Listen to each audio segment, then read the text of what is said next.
Da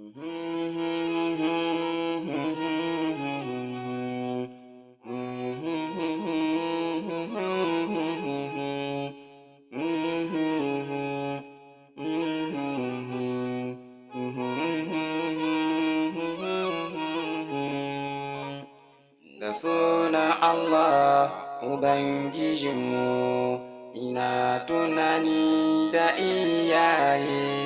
iyaye mata, iyayenmu, wayo ina abun tausayi, ina tunawa wahalarki, da kin kashe a kaina ummi, o ummi. Ya ummi barakillah, oh ummi, ya ummi barakillah. Kin ɗauki ciki wata tara, kin yi naƙuda wayo ummi. Kin ɗauki ciki wata tara, wahala akan wahala ummi, yo ummi, ya ummi barakillah, oh ummi, ya ummi barakillah. Yace ciwon kai, yace wahala, yace hanyar likita wai ummi, yace ciwon kai, yace wahala, yace hanyar likita ummi. Bacin mai daɗi, ba shan mai daɗi, ba kwanan kirki wayo ummi, oh ummi, ya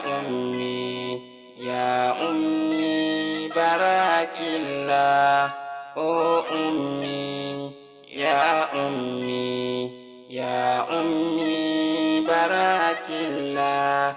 Yace haihuwa, yace reno, yace tarbiya wayo ummi, yace haihuwa, yace reno, yace tarbiya wayo ummi.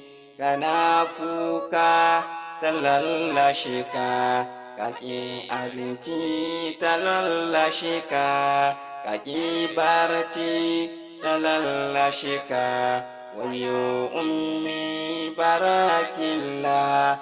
Ilahana ya ɗaukaka ki, ya sa aljanna ta fincinanki, idan kin yarda za a shiga, idan kin ki ba za a shiga, o ummi, ya ummi barakillah, o ummi, ya ummi barakillah. Allah ya hana a ce uffin akan kalmomin kiwo ummi, Allah ya hana a ce uffin akan kalmomin kiwayo ummi. Duk wanda ya rena ummarsa ya shiga uku har masu uku, o ummi, ya ummi barakillah, o ummi, ya ummi barakillah, o ummi, ya ummi barakillah.